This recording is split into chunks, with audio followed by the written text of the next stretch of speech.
It all started from Pocahontas. I want their leader brought here. I want him brought to me. I want the revolution crushed. Bye-bye.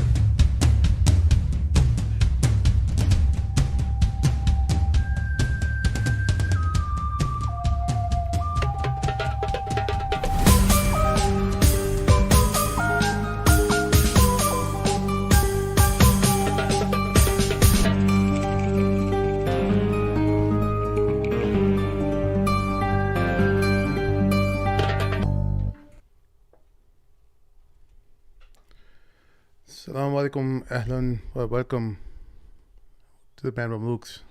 My name is Sim. Along with me is my trusty co-host, Sheikh Amr, Assalamu alaikum. and the one and only Sheikh Omar. Assalamu alaikum, everyone. Your dang camera got blurry. All right, we'll fix it. Brothers and sisters, thank you all for listening. As you can tell by my voice, I was out for a few weeks, very sick. I was double infection, flu.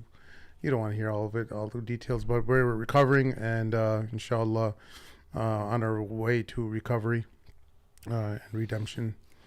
Inshallah, all my sins are forgiven, the few that were committed.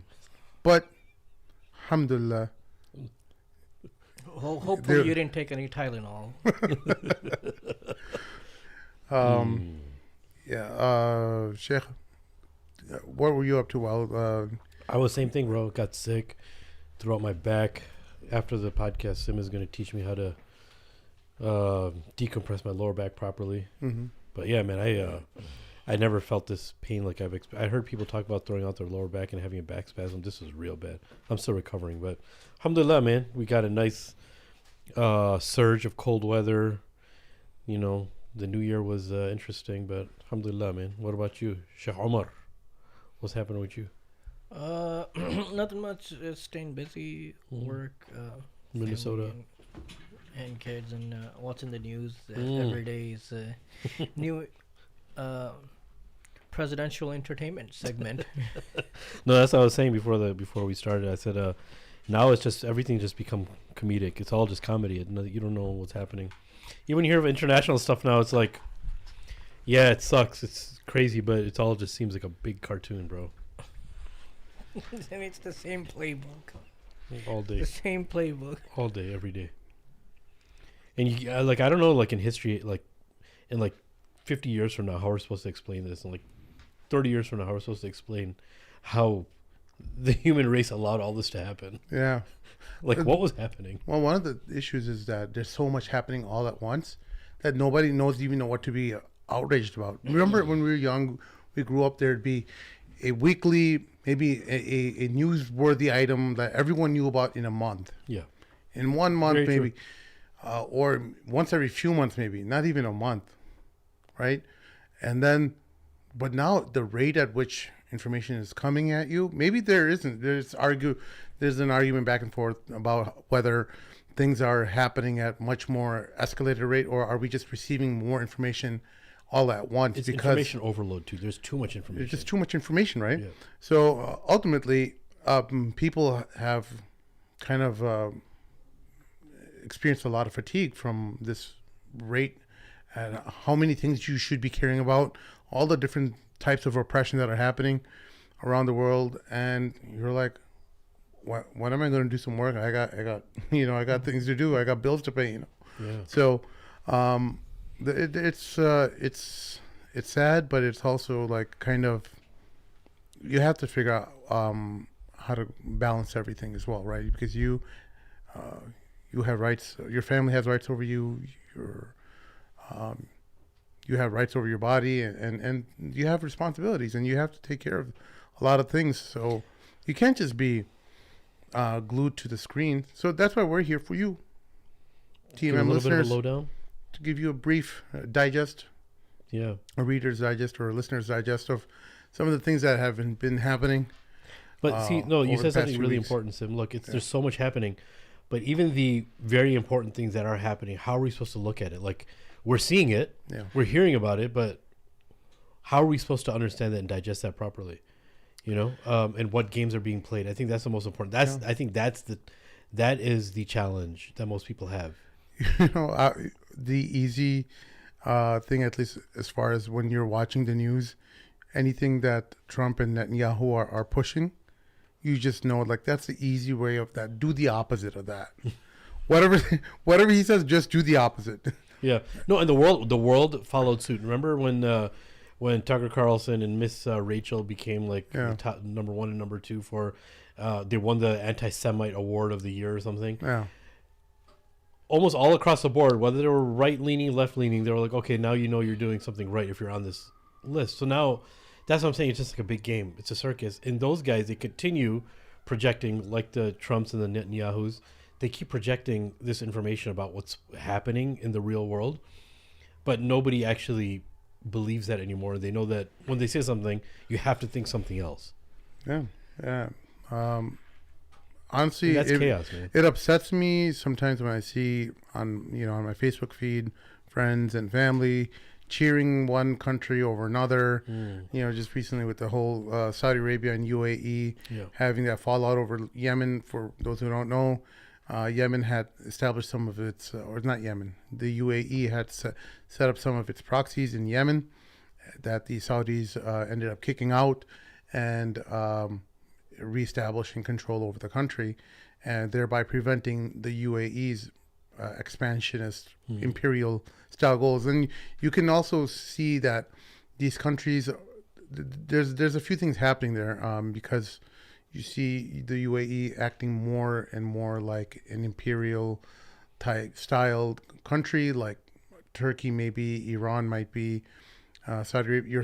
You're seeing these countries start adopting these various different models of thinking and protectionism. But the way I always explain to people that they're all playing a game that doesn't include you as the winner. Their paradigm, their worldview is not about the Muslims or anything that's close to your heart, you or your family or anyone that you love. Their game is a different game. Their game is about controlling resources, furthering their own ambitions, their objectives, in their wallets, their family, saving hundreds and hundreds of billions of dollars for the future of their kingdom, and so that they're always in power, right? Because it's not, at the end of the day, it's not enough that it's just about money. It's about maintaining your lineage, your family, your influence over that country, and making sure that your people have control for the next 100 to 1,000 years, whatever. And when you say proxies, when you're referring to like to UAE, the reason why that's coming as a surprise to many people is when people thought of the UAE for the last 25 years to 30 years, it's always been about tourism, and this is a tourism hub, for instance, of the Middle East, and that's all they do. And then when you say, wait, they have proxies, like they have a hand in wars, like it doesn't register properly, because the reputation that the UAE had for such a long time is just, we're all about tourism. We don't want all about politics. We just want to have like heaven on earth. So there's no negativity. That's what they were trying to push for such a long time. So now when you find out that there's proxies, wait, they have their hand in wars. Like they're arming. They've been doing this for a while. Like now that's where the confusion comes about. Like, how are we supposed to see that, right? Yeah. And I think that's what's really important to talk about it. And how does two countries, we know Saudi Arabia has close relations with Israel, and the UAE has even closer relationships with Israel and the United States. How do you make sense of this? And that's one of the problems that you, as a viewer of a lot of this stuff, you're like, wait, I thought these guys were all in bed together. There's like, they're all on the same team. But what you have to understand is that a lot of this stuff, you have to view it like kind of like a corporation. You have the president, who's, if we can make a parallel between the president of a corporation, let's make that the United States, okay? The United States, after the president, there'll be vice presidents, right? There'll be larger countries that have some level of more control, more resources. There may be Saudi Arabia, some European countries like the UK in there, people who have lots of resources and wealth, right? And then what they want to do is, because the United States is inefficient for it to control all the small state actors within each region.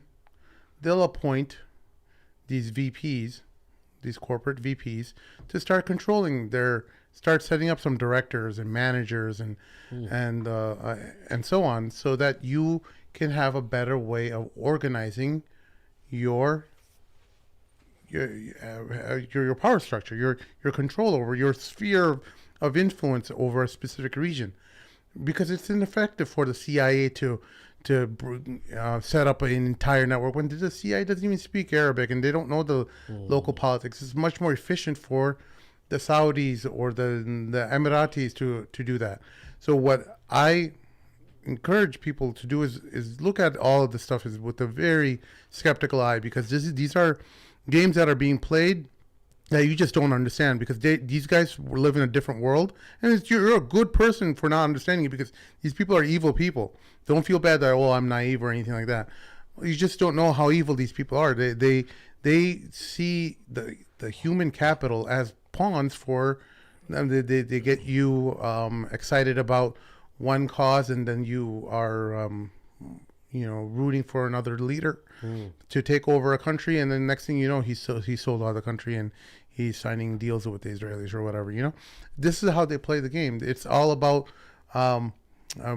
building momentum, building a coalition, building union. You see guys like some of these white nationalist guys, like Nick Fuentes or whoever like that, right? They say the most craziest, outlandish things, and the more crazier things they say, the more the support they get, right? Because if you say like sensible things, well, people will be like, oh, well, because normal people don't really get excited about anything. You say sensible things, people don't really care. Like, oh, well, yeah, that makes sense. Okay. Nothing out of the ordinary. But if you say something like, spicy, that then, and it's close to people's heart, and it's forbidden, you're building, you're tapping into people's untapped unhappiness.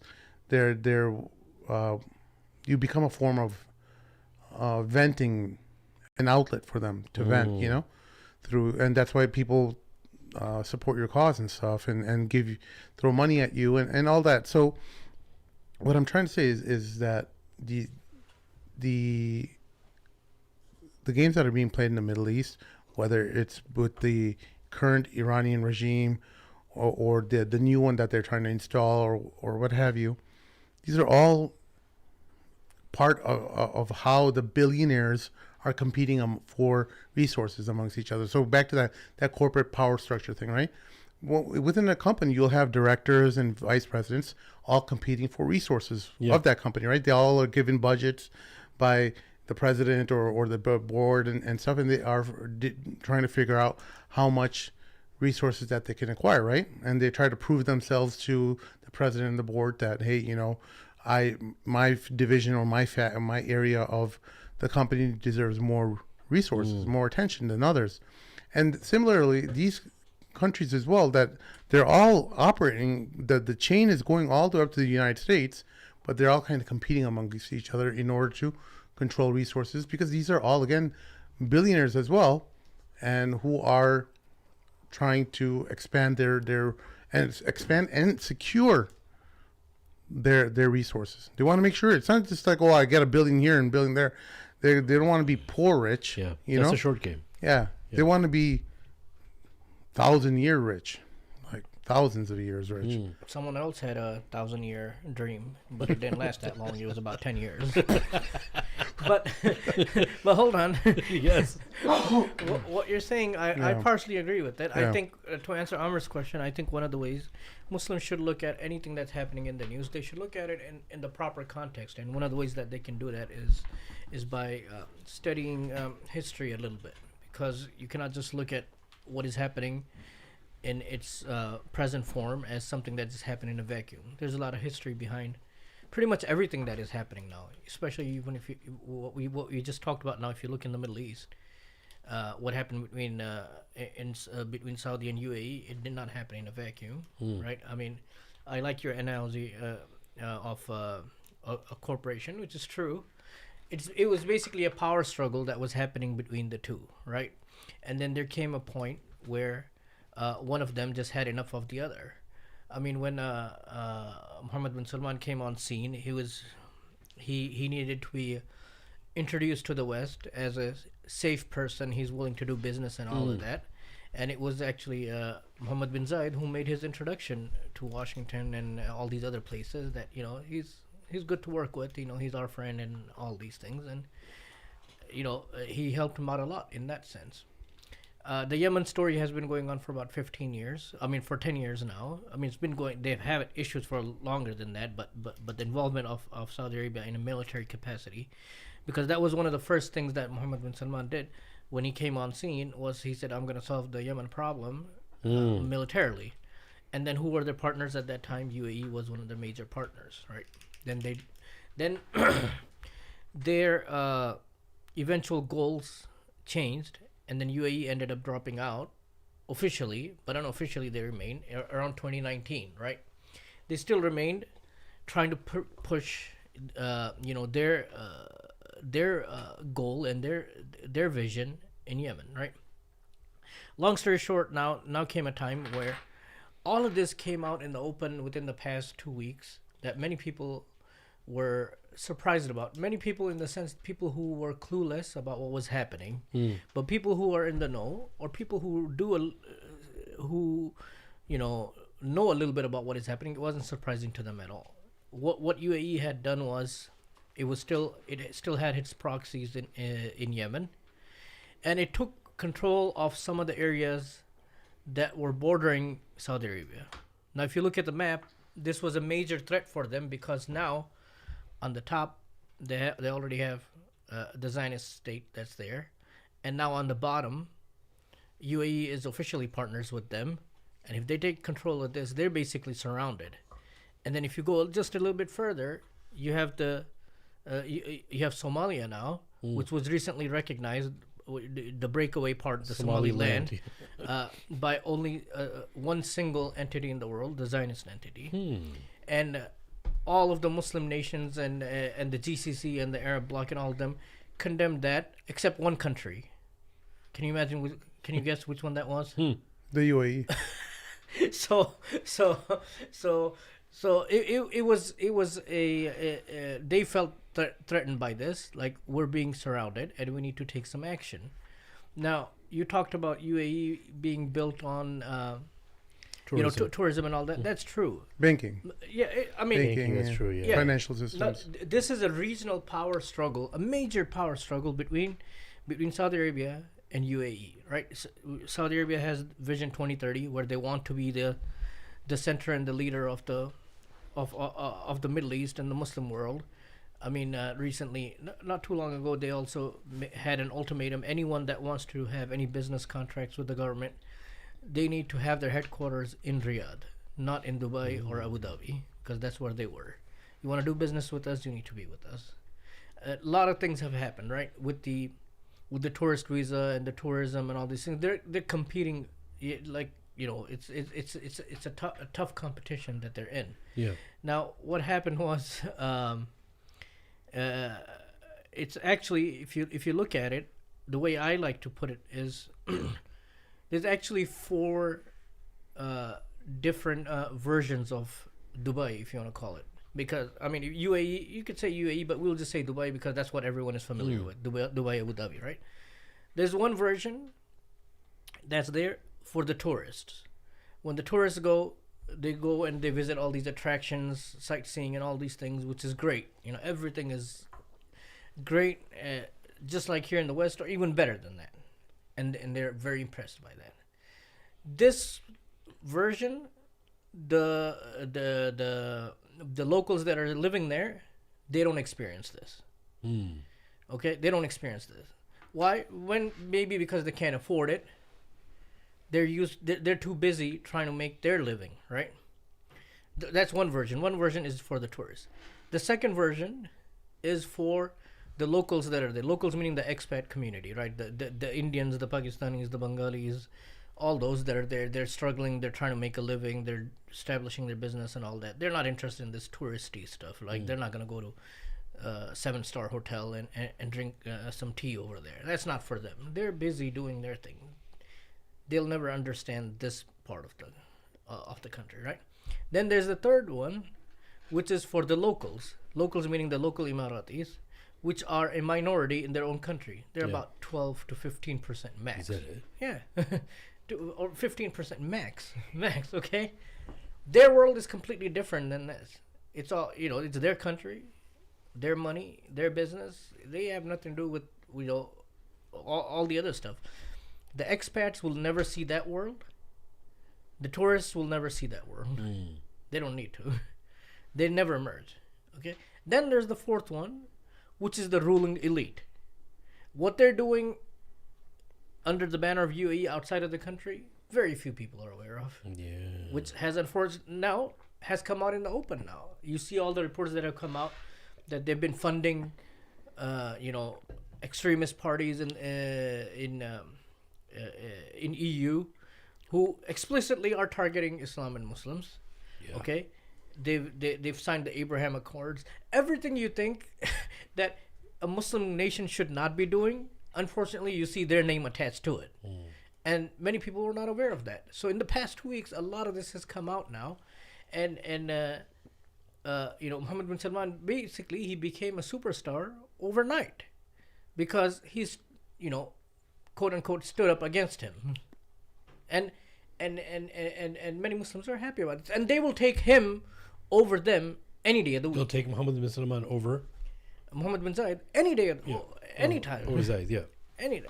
And you should have seen the,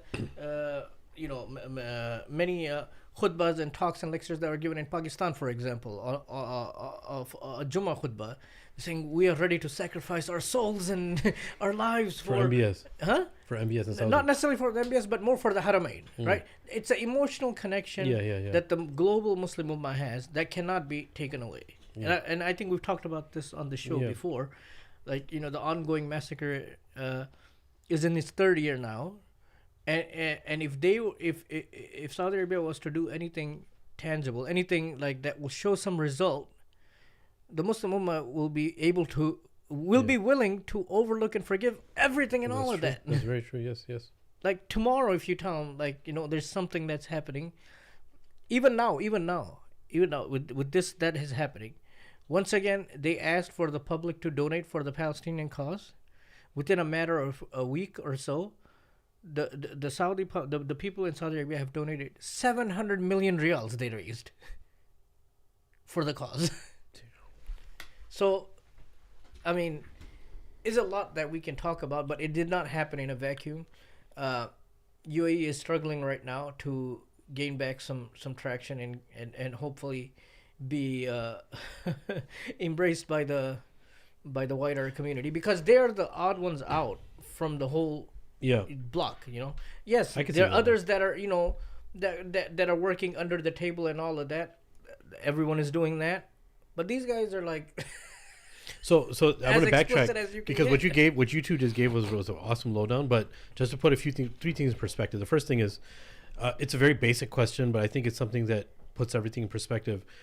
You said there was a power struggle, and there were Saudi and the UAE were KSA and UAE were competing for this power struggle. Now look, generally people see powers and countries as certain types of powers, right? Like China, they're like, okay, economic superpower. It's not America type superpower with military and there's different types of superpowers, different type of powers. So the first question is, if you guys can help me understand this, is what type of power struggle, what sector, if you want to say, what type of power were they both trying to achieve, and they were in competition for? They want to be the big dog in the region. Right? Okay, big dog in what sense? Like economic sense? Everything, economic, political, everything, right? Saudi Arabia was long known to. Egypt was there at one point when Jamal Abdel Nasser was there. That whole movement that was happening at that time. But Saudi Arabia regionally is known to be a heavyweight, right? Yeah. But UAE, because of its connections and the recent newfound friends that they had, they wanted to take over that role. And they were making those friendships Well, how is that affecting their power? Like UAE, do you understand the question? It's like those connections that they have specific with Israel. Even this thing that people thought was completely stupid and ridiculous. Why are they funding to tarnish Muslim reputation in the West, of Muslims in the West, and causing struggles, and funding these groups to bring back this stigma of like Islamic terrorism and Muslim fundamentalism? What are they getting out of that? Why are they involved in this in the first place? Is it because Israel says so? Because that's one thing that Israel is very much heavily involved in. Like, what's the point of the UAE being so involved in helping Israel tarnish Muslims' reputation again post 9/11 for Muslims? Why would they want to get involved in that? Yeah, I mean, I think it's more about money than anything. I mean, with at least when you shake hands with the devil, in this case Israel, how do you get out of it without getting killed? These are people who have proven that, hey, if you stab us in the back, you will. It's not about losing money; it's about getting killed, getting overthrown.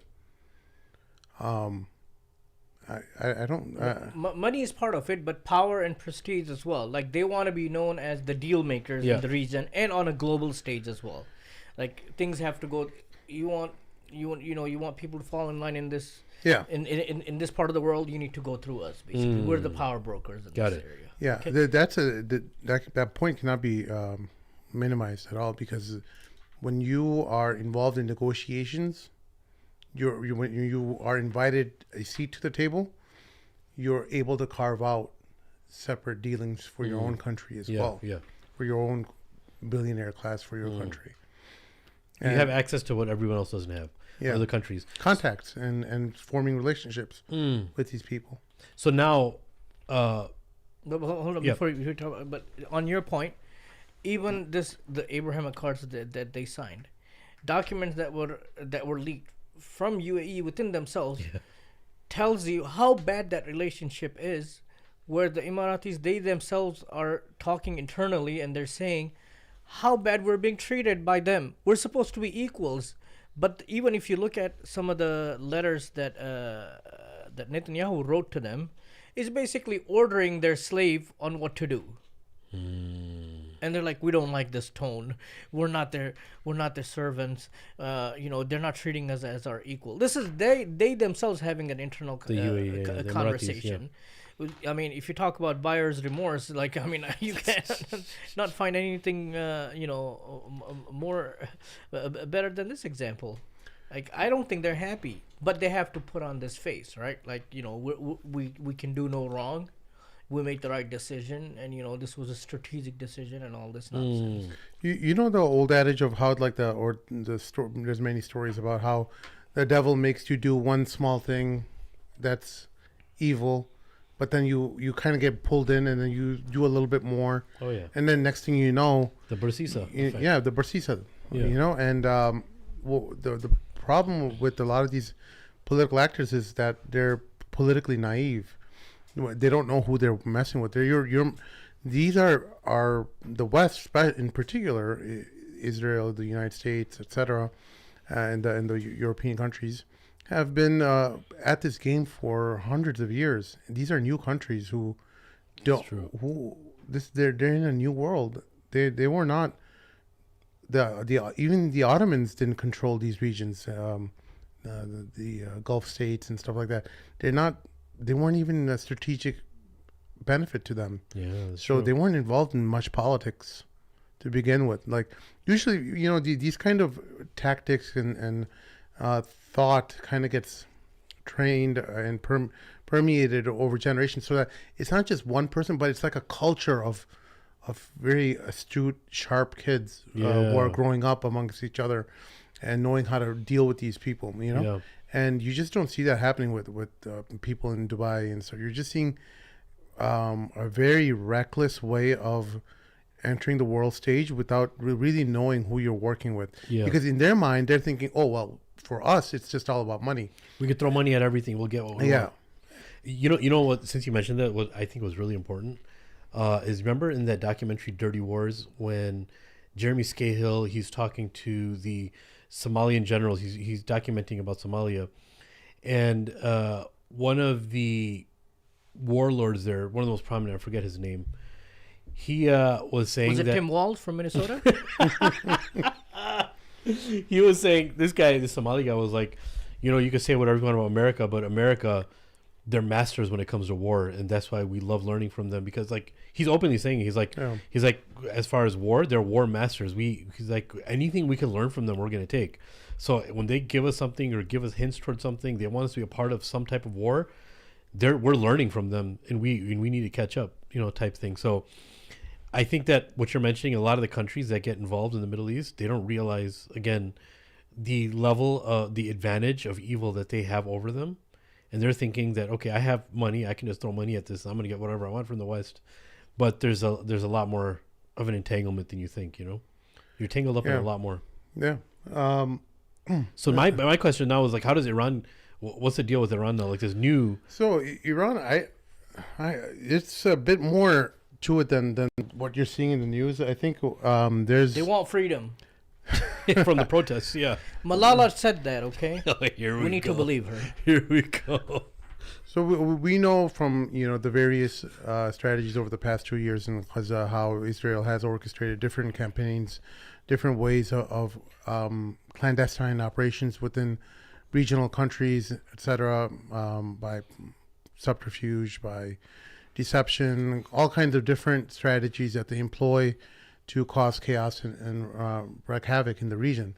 And what I strongly suspect, if it's not already, there's already indications about it, that the Israelis have been sowing the seeds of this, and that there are weapons that have come from... This is by the way, this is Israeli media who is...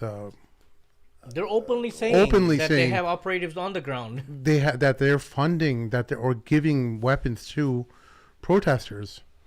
So one of the things that when you have to understand how societal change or a revolution happens in a country, you have to understand what needs to actually happen.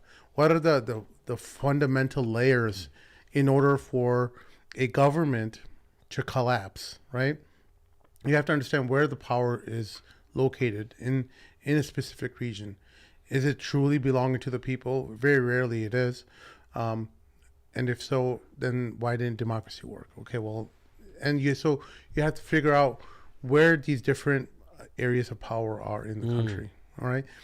It's very rare that just a popular revolution changes anything. There's many examples of this with the Orange Revolution in the European countries as well. There's many different revolutions, and the Egyptian Revolution more recently, where you saw a popular upheaval of people who were just unhappy with the way things were going, but all the state institutions were the same afterwards. So nothing effectively changed. You just had a different figurehead, right? And so in order for a revolution to actually ferment and bring meaningful change, bring down the government, right? First of all, actually bringing down the government, and then lasting change comes later, right? But first things first, if you want to bring down the government, you want to make sure that it's not just the protesters that are on the ground that are protesting, but it's also institutions, areas within the government that are protesting. Why did the Syrian revolution have the initial success before the Russians got involved and stuff? Because it was a massive... When the Syrian revolution started, it was shaping up to be a massive loss. They were getting ready to abandon Damascus because many areas of the military had broken off from the main military, from the Syrian government's military, right? You have to have that level of... The military is an institution of your country. Similarly, police, cultural institutions, education systems. You have to have so much unrest and societal and economic collapse to happen to bring this type of change where you're not able to feed your people, ultimately. What about kidnapping a president of a country in a military raid? Will that bring a revolution, or is that a revolution? What are you referring to? Okay, I'm trying I'm not sure. Why are you hiding now? Just tell me what you're talking about. to. Look at his face. I don't know. I mean, I know Mohammed bin Salman kidnaps people. No, he doesn't. Yeah, he does. No, he doesn't. Come on, he's the leader the Muslims need today. Okay. I heard that in a khutbah in Pakistan Masjid. I'm talking about what happened to our neighbors in South America. That Maduro, yes. Neighbors. Maduro. Our neighbors. Is so funny. Actually, sorry. It's they're our territory now because according to a post our president made, part of his Wikipedia profile now he's the acting president of Venezuela now. And oil has a lot to do with it. He's very open about it. No, it doesn't. He said it doesn't. He's very open about it. But no, so where the power lies. We just want to bring freedom to people. Okay? Democracy, yeah. Yes. So tell me what you think of this. So like the protests were happening in Iran, right? I think on and off for the past 2 years. Start? Why did the protests start in the first place? Why did they start? Economic reasons, right? No, they wanted freedom. The women wanted to take the hijab off. They said we're going to go out protest now. That was the real reason, though. Huh? I don't know. I don't know if he's being serious or joking. He's joking, bro. Okay, but he had a serious face. I was like, "What are you talking about?" No, he's giving you the side of what the Americans want. No, of course, yes. Just the sarcasm. Hold it off for a little bit because when I'm trying to think of something and you do that, it throws me off completely. It's not sarcasm. It's what the American media is saying. I'm just telling you what the American media is telling you. Okay? Yes. Because I follow the news. I must believe what they're telling me. They want freedom. They do. Everybody wants freedom. So when Israel aids and actually goes out of its way to facilitate protesters having weapons, right? And it tells the American public, and Donald Trump follows suit by saying that we want to free the people. The protests have gotten out of hand. So many people are being killed from this protesting, and we're coming to save you. Help is on the way. Help is on the way. Dude, I heard that tweet. I was laughing so hard. Help is on the way. It isn't anymore. It got canceled. Yeah, it's over now. It's over now. Yeah. But look at the incitement that happened all over the world just by these words from Netanyahu and Trump and the American administration, right? The facilitation of regime change happens, but they use the card that the Israelis, that the Zionists use of this whole victimhood and morph it into, look at this. The whole world should be outraged with this oppression that's happening to the Iranian people. We have changed the regime. And they've been talking about regime change for the past 10 years. And now we're going to automatically trust you that you're good people and that you just want the regime to change because people are being oppressed. Right? And then all of that happens. Help is on the way. And then 24 hours ago, it just got canceled? What I suspect, there's something that happened in that process. And I suspect there was a small report out about how Russia or China were looking to bring their own militaries involved in some capacity, whether it's logistical or aircraft being sent over to Iran. Because remember a few podcasts ago we talked about this, and we're reaching at a point where if Russia and China don't do anything, they can consider abandoning the world stage. Yeah. They might as well just let the United States and Israel don't even put up a fight. What good is all your technological advances if you cannot stand up to the United States? You know, and you have to make a strategic decision whether or not you're going to actively get involved in this, because while Iran is basically their last major lifeline into the Middle East, and if you want the Western powers to be in complete hegemony, which is what they want their complete yokehold on Iran and the wider Middle East, and possibly even break up Iran into multiple provinces or states rather. That's one of their ambitions as well, because it's much more easier to have your enemy further divided. And right? The stronghold in the Middle East is for who? You're talking about all the world powers or America? Who are you referring to? You talking to Russia? The Russians and the Chinese they want to be able to do business, right? They want their industries, their economies to be able to provide services. And what's China's main strategy in South America? They don't get involved in their politics. They say, run your country the way you want. This is our offer and how we want to, how we can benefit your country, and this is what our fee is for that. And that's how they do business, and that's why a lot of countries like to do business with them, right? So because they don't dictate for them what to do, they just want to make money. But over the past 20 years or so, the United States has been focused on the Middle East and China, and has basically made inroads into Africa, into South America, where the United States wasn't paying attention to, and they made a lot of progress over there. So now the United States is in a weaker position because of all the time and effort that was dedicated to managing the failed conflicts of Iraq and Afghanistan. They've allowed China to further expand their empire. Not necessarily their empire, because they're not actually really meddling, but they've the influence, right, and their business in various countries. So now you're seeing America playing catch up, and this is what brings us up with Greenland. Why Greenland is such a huge, important piece. It sounds like Trump is being stupid, but no, Greenland was a piece on the puzzle for Biden, and in the past they've been discussing how to figure out, because as the Arctic ice erodes, more and more of the Arctic Circle is become navigable, being able to be navigated by ships, and more of that ice is thawing off and able to be extracted with oil. You're able to set up oil refining or extraction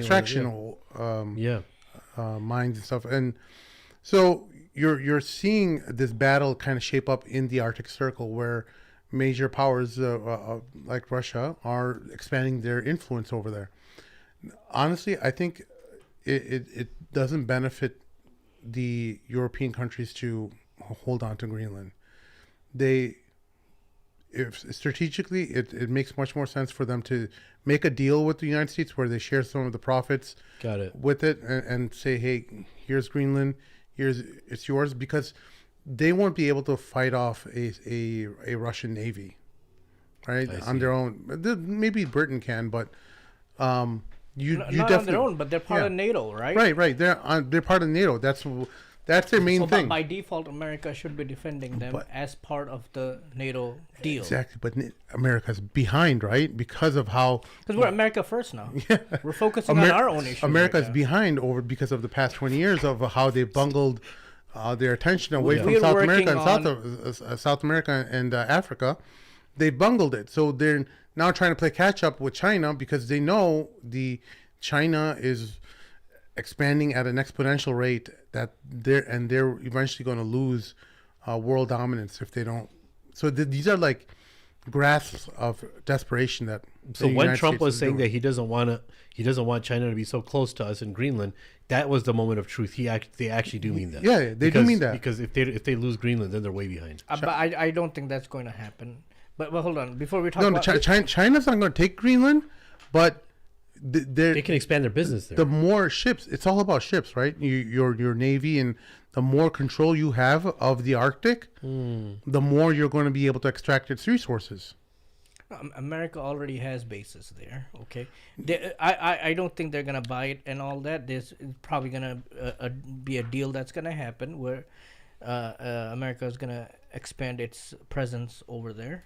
Yeah. For some sort of return. But going back to our people who are fighting for freedom in Iran, the oppressed people of Iran who want democracy and freedom, and America was about to bring it to them until the last minute they pulled back. And now the reports coming in, because this happened because a lot of the regional countries such as Qatar and Turkey and Saudi Arabia talked to them and said, like, if they bomb them, it's just going to escalate, because Iran explicitly said that if they were to be attacked again, they're going to attack all the American bases in the neighboring countries.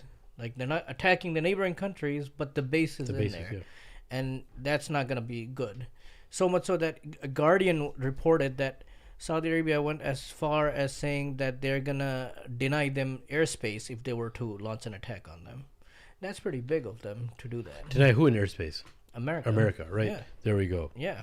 Yeah. So, but unfortunately, Now, is that all just talk for the world stage, or do you think that's real? I mean, it's been pulled back now. It's been delayed for now. Yeah. What we can tell, okay, but at least it made Lindsey Graham very sad. I don't know if you saw the video or not. He's about to cry, like literally cry. He's like, can't believe this happened. Like, you see him on That's the plane. another joke, yeah. On the plane, he was so excited, like, yes, we're I finally remember gonna that. Yeah. go and bomb another country. Yes, and now he's like, yeah. so sad. Bloodthirsty. It didn't I happen. Their happiness is directly connected to what their Israeli handler is telling them. Because this is That's an important point. This is how I'm sure there's like bonuses and stuff that's paid out to these power players in Washington who are pushing for this, and that they get a slice of the pie if certain, or maybe they have stock that skyrocket if war with Iran is imminent, right? Whatever the case is, they're definitely in it for themselves in terms of their direct pocketbooks being growing as a result of this war. Because they don't underestimate the level. If you look at the coordination of all the people who are getting excited over war with Iran, they're like, this is not like something like, I care about the Iranian people. Obviously they don't. We all know that. But when there's a level of sophisticated communication, they're all sticking to the same talking points. Yep. They all say the same words, and they're all their social media campaigns as if they were instructions. Exactly. They were given instructions. Yes, sir. In an email or some WhatsApp group or something. They're like, or on social media. Yeah. This is what we're seeing. This is really what's most telling, that it's an Israeli operation, and it's in Israel's interest for Iran to get bombed, but to what end though? What are you going to bomb? And this is what I'm wondering what happened is, did some call come in from Russia and China to get them to stop before? Because Trump's inner circle was saying bomb, bomb, bomb. Yeah.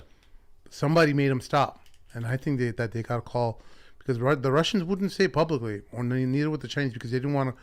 They knew if they would say it publicly, then America would lose face if they didn't bomb.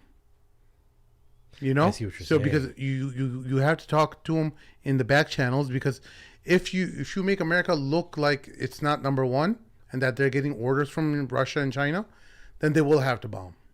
So in order for them to do it quietly, because people were suspecting Saudi Arabia and other countries, regional actors, got in the way. No, they don't pull that kind of weight. I'm suspecting that's actually a good observation. A high level call was made from China or Russia that said, if you get involved in this, we're going to get involved. And I remember seeing a report, I'm trying to find it, about Chinese JF-1s, JF-10s, what are they called? JF-10 fighter jets being shipped or the flying Pakistani into. JF-10s, you mean? Yeah. The Pakistani made. They're Pakistani made, right? Yes. The world is lining up to buy it from them because they've been proven in combat now. Yeah. I'm serious. Bro, those are China made those. No, they're not. They have the Pakistani flag painted on them. Oh my god! What the heck? That's what I'm saying. I can't tell if he's being serious. Sometimes he's good. He's good, man. But mushy. What more do you want? Yeah, I want a lot more.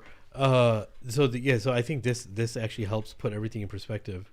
But what do you? But hold on. But I'm surprised. Like, why do the Iranians don't want the freedom and democracy that America brought to Iraq next door?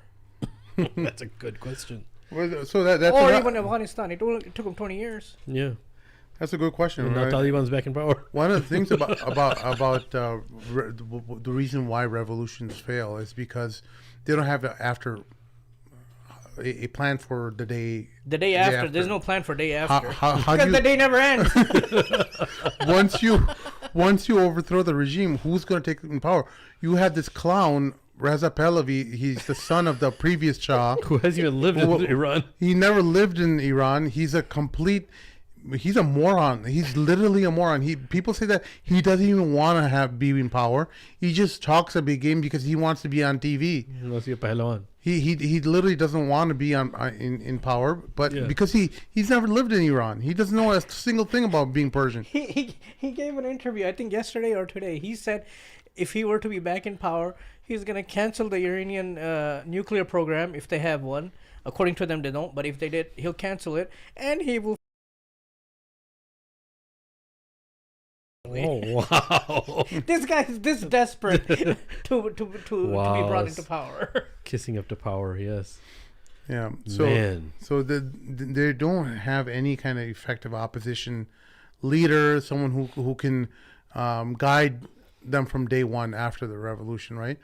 So ultimately, it makes me wonder. Well, the Israelis must know this. So what are they hoping that a bombing campaign in Iran leads to a wider war? Israel want to bomb them because Netanyahu has said that they are just 1 week away from obtaining a nuclear bomb. He said this 20 years ago. Yeah. Every time they're this close. They're this close. They need instability to work in their favor all the time, right? And that's really interesting. I wonder what happened. Why put the brakes on? Why did Trump have to send out that message? No, that makes sense now. It's like because Saudi and these other countries don't pull enough weight to stop a bombing campaign. No, he said they stopped because the killing of the protesters have stopped now. Great. It stopped there, but it started here.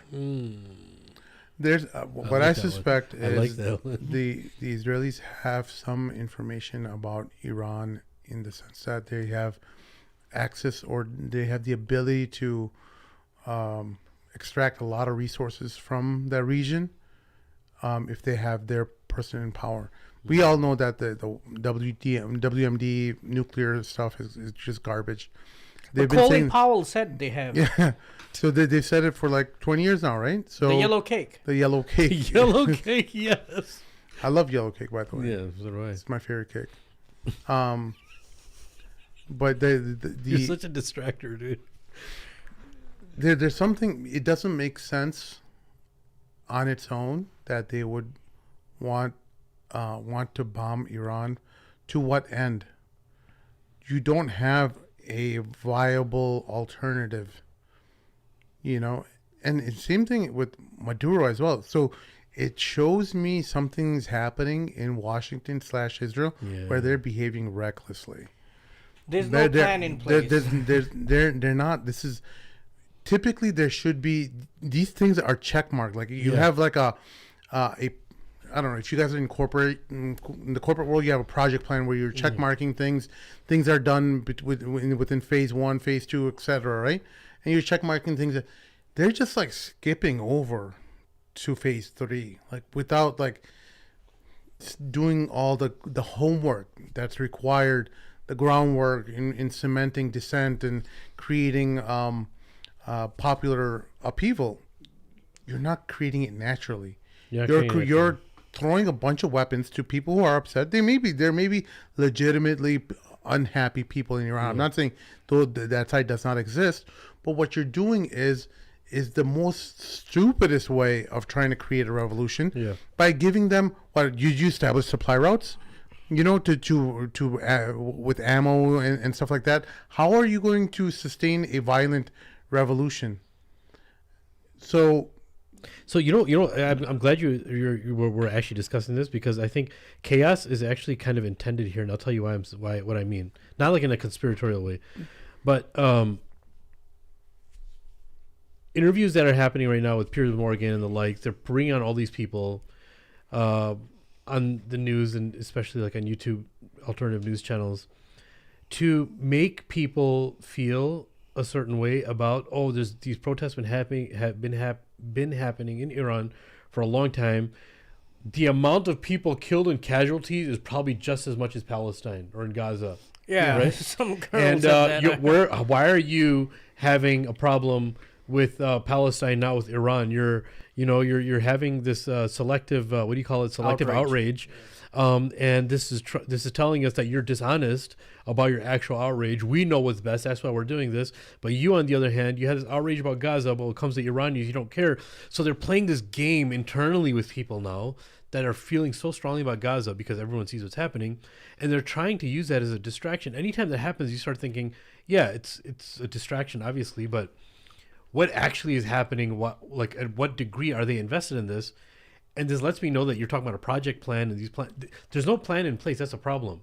And when you have somebody else calling the shots, usually plans and project plans, if you want to call it that, are not utilized anymore if someone else is calling the shots other than you. No, and this is exactly why we're seeing a real change in the way America / Israel is behaving. Israel, yeah. They're behaving very recklessly because America is an occupied government. We know, we've established that. We don't have to prove X, Y, and Z. Yeah. Why? Like we know that there is an infiltration that has happened with different nations that have taken a hold in American politics. So is it the UAE? Yeah, you know what? I think it starts with an I. Oh, same thing. Same thing. But hold on. Can I talk? It's Iceland, obviously. Don't distract, because we're on a train of thought here, and you might be sarcastic and you're throw this off. It's not distraction, okay? You asked a good question. I mean, not a good question. It's an interesting observation, which is the United States is acting so recklessly, where they're just jumping to phase 3, phase 4 without phase 1 and 2, right? Yeah. Which historically, that's not how it operates. Like the foreign policy seems to be non-existent right now. And there are two reasons why this happens. And this is a serious conversation, okay? I mean, you have to look at history. I could be wrong in this, but from what I understand with my limited knowledge and understanding, we don't have to look too far. There are two reasons why this happens. One, when you're so drunk on power, you feel like you can accomplish anything and do anything. Not even you feel like it, you're saying that. Like the Secretary of Department of War now, because it's not Department of Defense anymore. I want to make sure I get that right. Department of War said, there's no power in the world that can stop us. Yeah. Okay, when you start talking like this, you're so drunk on power that you can pretty much, you feel like you can do anything. You have the technology, you have the money. What's the military budget now? $1 trillion? I think $1 trillion. No, it's gonna start being $1 trillion now, I think. Yeah, it's approaching $1 trillion budget. Your military budget, right? It was announced. But they want to increase it to 1.5 now because $1 trillion is not enough. Okay, and then the other thing is when you're surrounded by yes men all around. Okay, these two things. Now, if you look at what happened in World War II, if you look at Germany and if you look at Hitler, he was at the peak of his power, right? But he was surrounded. If you look at it technologically, they were so advanced in terms of the weapons that they had, the tanks that they had, and everything. They were conquering Europe, like overnight. So many countries fell, right? And they felt like they can do anything. No one is gonna stop us. And he was surrounded by, even though he was surrounded by good people, no one ever dared to challenge him on any of his military decisions that he was making. Which one of them was attacking Soviet Union, which he had made a pact with, not to attack, the non-aggression pact that they had made. So when you're so drunk with power, you feel like you can do anything, and then you're surrounded by people who are just gonna go along with whatever you say. The United States is supposed to have 3 equal branches of government. Right now, it doesn't. It's all one branch and one person. Yeah. That's never happened in American history, right? Anyone who dares to challenge, that one person, either they're gonna remain quiet, or if they challenge it, that's the end of the career for them. Yeah. The judicial branch, the legislative branch, it's all the same. He can pardon whoever he wants now without any trial, any due trial, any process. He could pardon, he could jail anybody he wants now, and he can make any decision that he wants. Look what is happening with the ICE raids now. I just read an article today. People are saying this is basically a private militia that this government has formed. Exactly. Like this That's is a good way of their, putting it. this is their private military force that is there to enforce their orders, basically. Yeah. Because Yeah. they're federal, and the states are basically not able to do anything against them, and it's coming under the guise of ICE. You know, so I think if you look at it from that perspective, things will start to make sense. But hopefully, there'll be soon enough sensible people that will come to senses and realize what is happening, which I think is happening. The Republican Party today is not the same as it was. There's no Republican Party now, and there's no Democratic Party either. There's only one party and one person's party. That's it. Everyone speaks to an audience of one. Whether they're doing an interview, whether they're doing, they're going on a talk show, whatever. It's an audience of one that they're Classic focusing one-man on. show. Yeah. So, I wanted you guys to listen to what Mearsheimer had to say, because he's someone I respect, but he's taking a different take. let's see it. Um, He shaved his head. Before I do Maybe he went to Saudi Arabia. No, he didn't shave his head. Oh, He just has white hair. oh, it looked like his head. You're was racist, shaved, sorry. Sheikh. that, I just want to say one thing about why a general conflagration is such an opportunity for ethnic cleansing. You want to remember the Israelis have done two massive ethnic cleansing. One was in 1948 and the other was in 1967. And both of those cleansings took place in the context of major wars. The Israeli War of Independence in 1948 and the Six-Day War in 1967. And that's when the Israelis cleansed. And the idea is if you get a general conflagration, the United States and everybody else will be focusing on Iran versus the United States, and it'll be a situation where the Israelis can cleanse. So I think that's a very important reason for wanting to do this.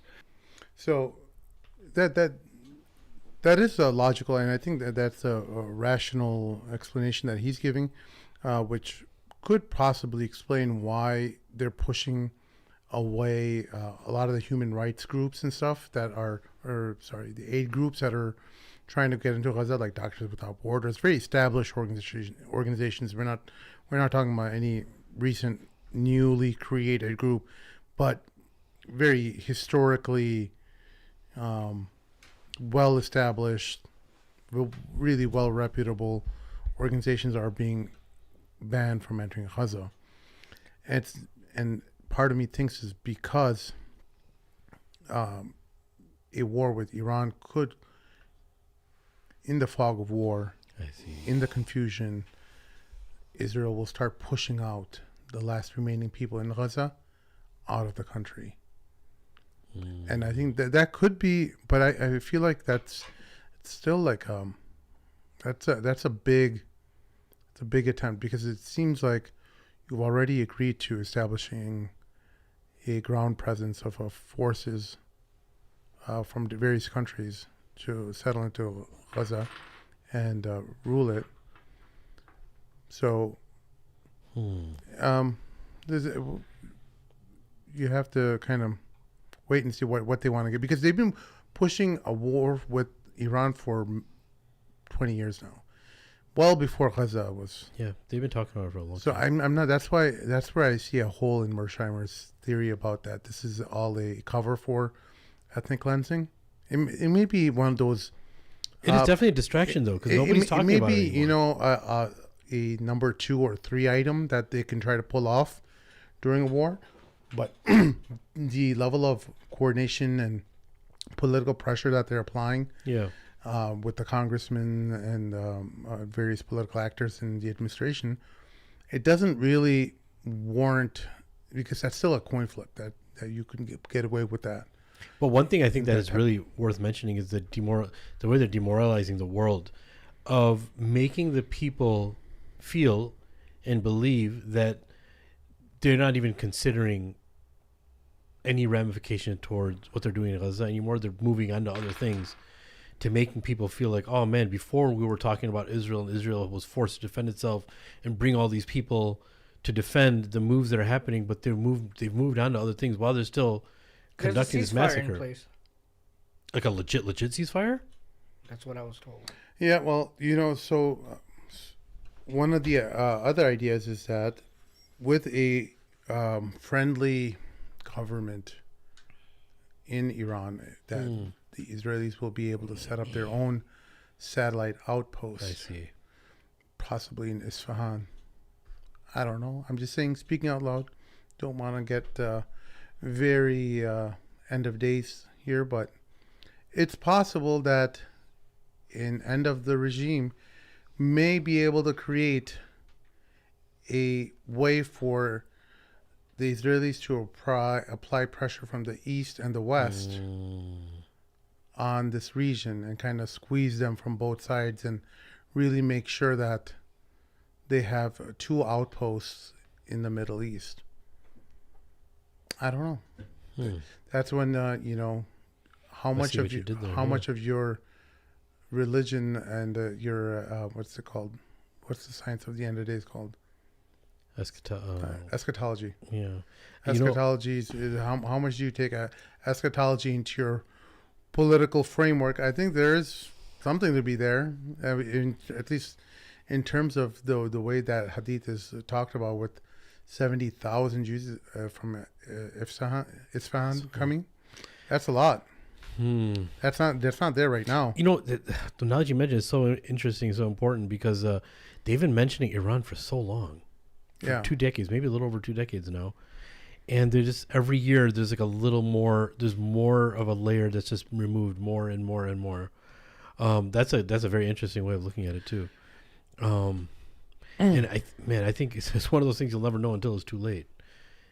Yeah, I mean that's what the eschatology is. It's not meant for us to undo or stop from happening. It's almost more of a sign of a miracle, and it's so interesting how everything works. Yeah, the way on an eschatology level, and I just always get reminded of how Allah refers to the Jews as in Surah Al-Baqarah, and how at the end of times things actually haven't changed. The world actually hasn't progressed much between Islam and the Jews and the so-called Bani Israel.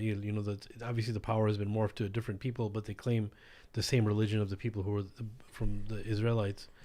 Yes, there are different people ethnically, but the religion is still used and mobilized in the same way, and it comes down to, again, everything that Allah mentioned about the trust and mistrust of these entities in Surah Al-Baqarah, and it's not a coincidence. I think it's everything that's happening is a sign, and if we don't see this as a sign, we're really duping ourselves, because it doesn't make any sense that this small group of people that claim to be Jews and claim to be practicing Judaism, and none of them are, but that's the entity that represents Judaism and is having this much of a stretch in the end of times. Yeah. And this much quote unquote power, and this much attention, and this much arrogance. I don't know. It's there's a lot to discuss, man. I just want to talk about the shooting in Minnesota. Did you guys? We didn't have a show about it, but about Renee Good. Renee Good. Did you guys see the shooting? Yeah. What was your thoughts on it? Did it seem like a justified response to you, Sheikh? The shooting, no. I don't think that he needed to shoot her to.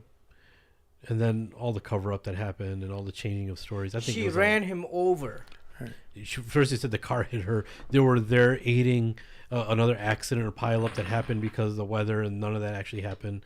They were changing the story actually, so that much. did. There was a car that was stuck in snow. Yeah, but they were acting like all the resources were brought into helping all that, and then this is what caused it. They utilized an event that happened and lied about it, I think. But no, I don't think that the shooting should have happened. I think that was... She tried to run it. Not tried. Here. She ran him over. Oh, let's watch it. You have to watch it from all different angles. I don't know. I think this footage is doctored because the president and the Secretary of Homeland said she ran him over. That's okay. We don't change our plates every morning, just so you know. It'll be the same plate when you come talk to us later. That's fine. U.S. citizen, former fucking veteran. You want to come at us? You want to come at us? I say go get yourself some lunch, big boy. Go ahead. Out of the car. Get out of the fucking car. out of the car. Oh!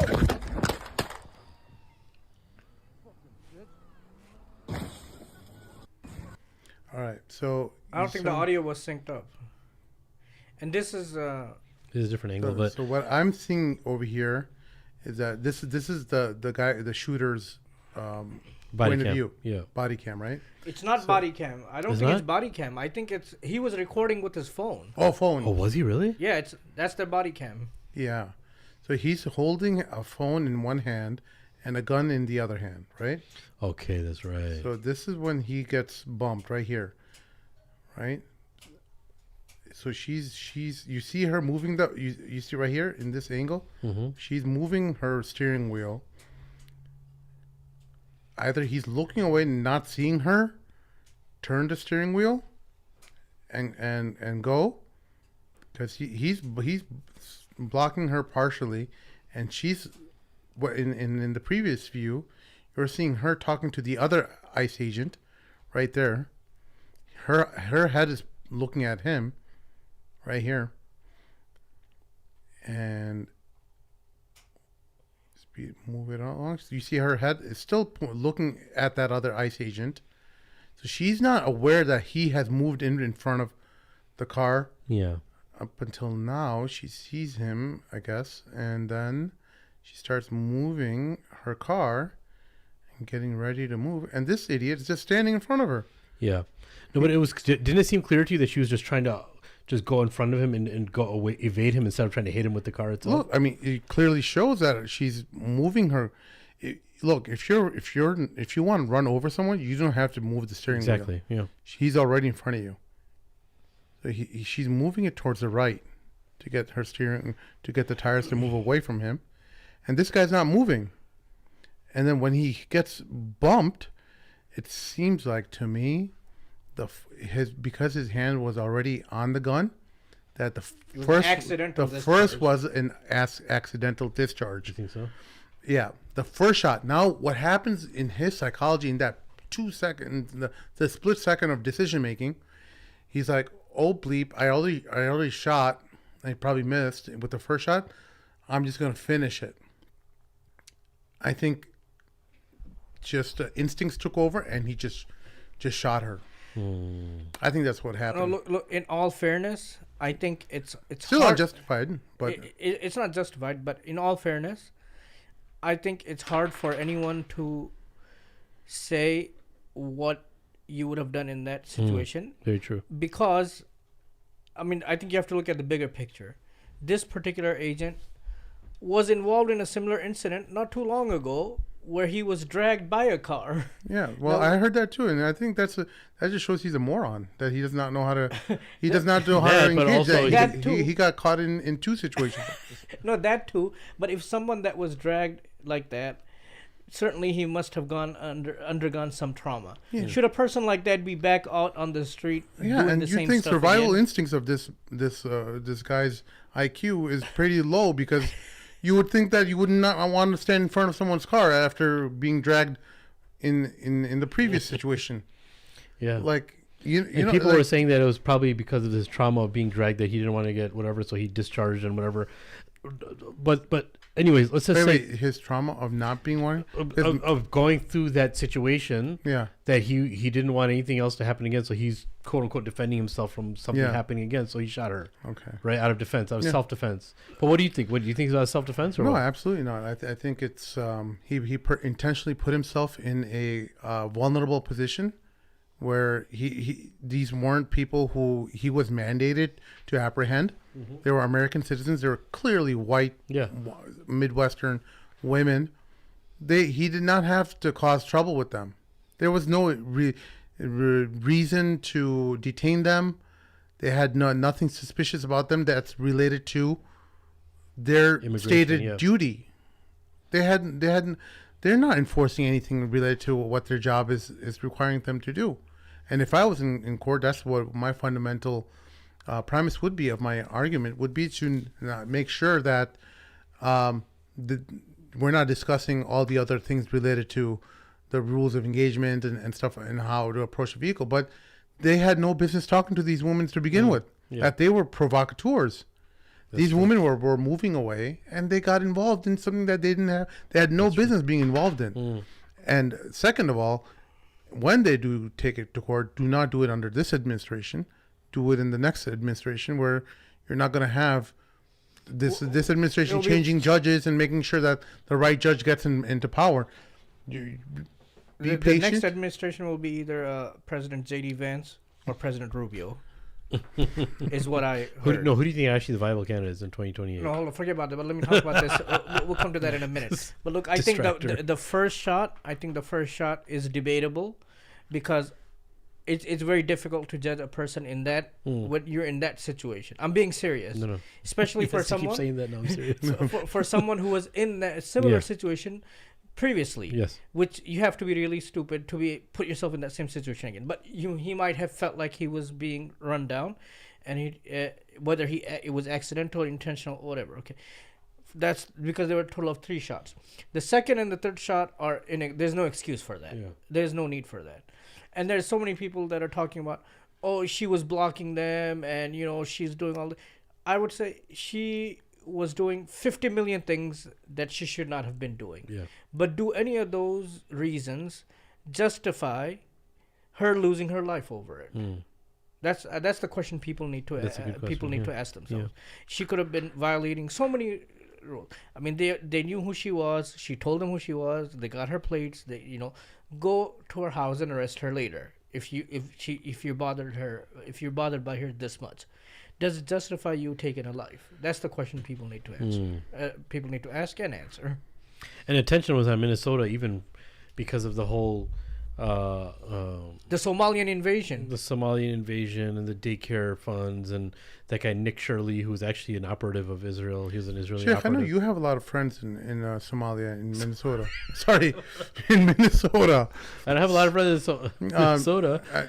You go there quite often. I try to go there. You like the camel milk, the camel meat biryani. Yeah, that's the only place I know that cooks really in the States. There and Ohio, but is it a red meat or a white meat? It's red. Yeah, camels are not white meat; they're red white meat. Gelatinous, I hear. Yeah, the camel hump. But you're changing the subject. You like humps? Yeah. So they're very. I don't know. I think that what the culture that the Somalians had built over there was a little bit of a rupturing that was trying to take place of that culture. They're obviously. Have you seen any diverting a lot of attention and distracting of what's happening in the world and in the United States? America first making this. Hey, let's make this. There's a perfect. Other than Michigan, as far as Somalians are concerned, the corruption that's happening with them, this is a good place to focus on America first and utilize them as an example as them destroying America. They're making something other than America within America, and I think I think this is a great setup for them to just cause so much havoc within Minnesota. I don't think it's the end. Somalians are just an excuse. Unfortunately, I think the administration's rage against them. It's not them. It's Minnesota because of Ilhan Omar. Yeah. They're making an example out of her. And Tim Walz. Yeah. They're making examples out of them too. Primary. Yeah. And then unfortunately the Somalians are part of it. Yeah. That's all it is. But as far as ICE, I remember before the show we were kind of talking, and people have talked about this before too. What is the probability you think of the ICE raids and this turning into a little bit of anarchy and gun violence between the people and ICE and federal agents? What do you think I the don't possibility know. is? I think it's only a matter of time before someone loses their mind, because unfortunately every household here has 10 guns because Second Amendment, right to bear arms. Right to bear arms.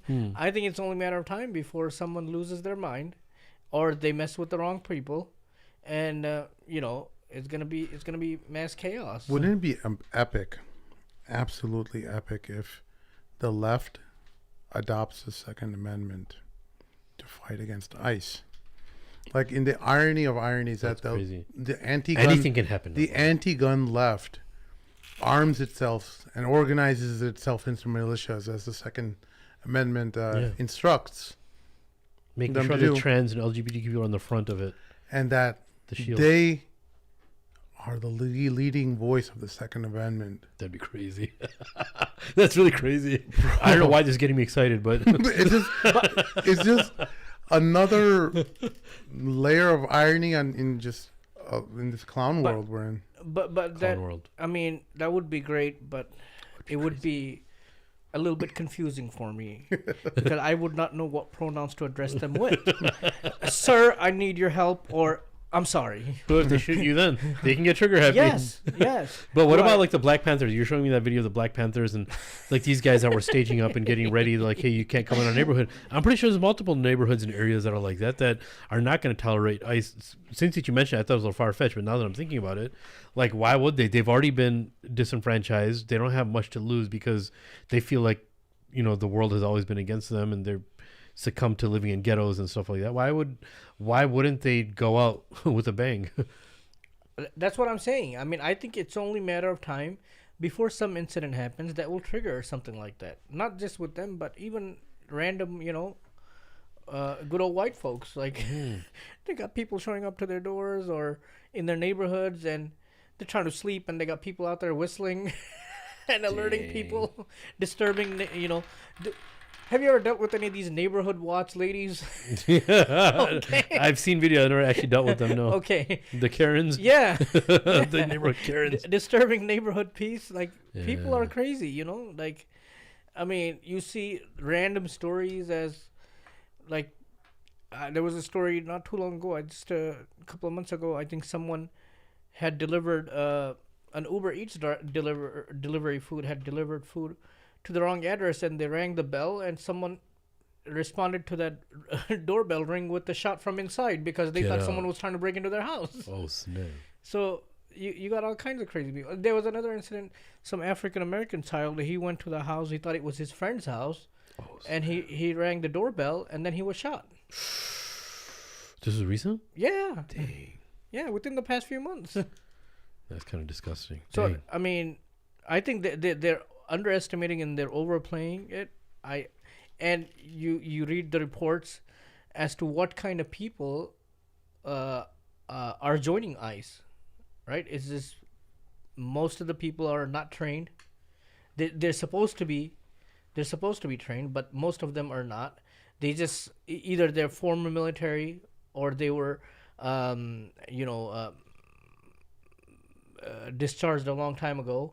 They don't have any experience in crowd management. There's zero training in de-escalation, which is a requirement for many of the law enforcement officials out there. There's none of that.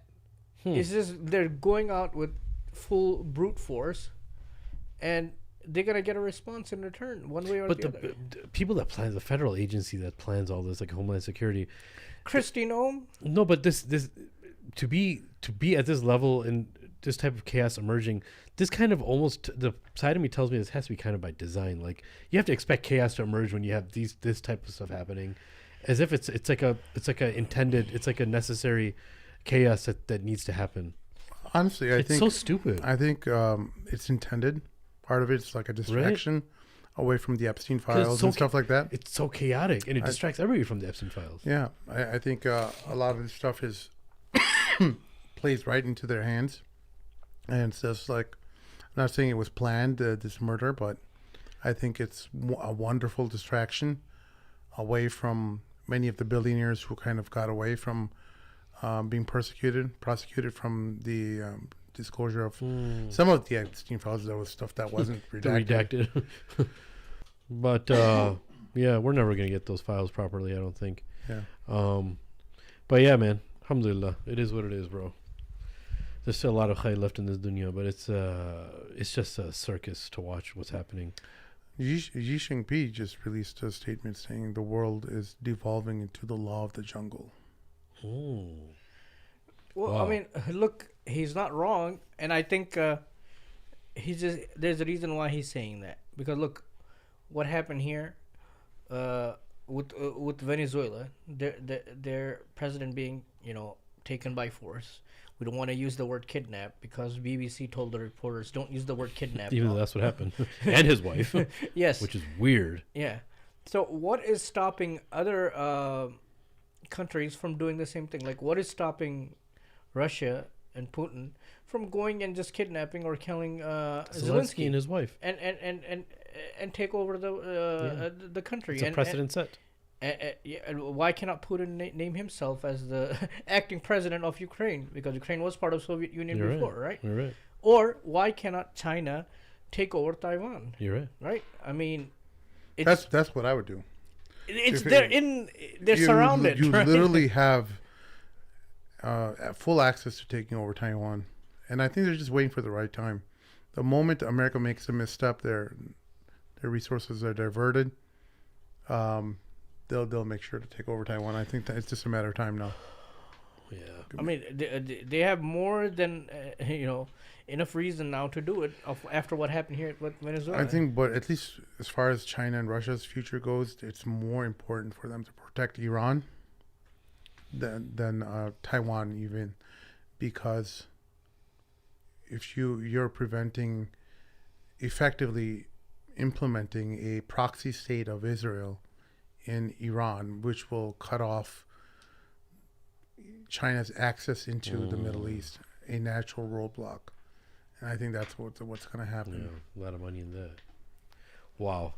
And it's possible that China tries to, or Israel tries to connect their new branch in Isfahan with their main body and create some... We got to read up on this, man. You got me thinking now. Yeah.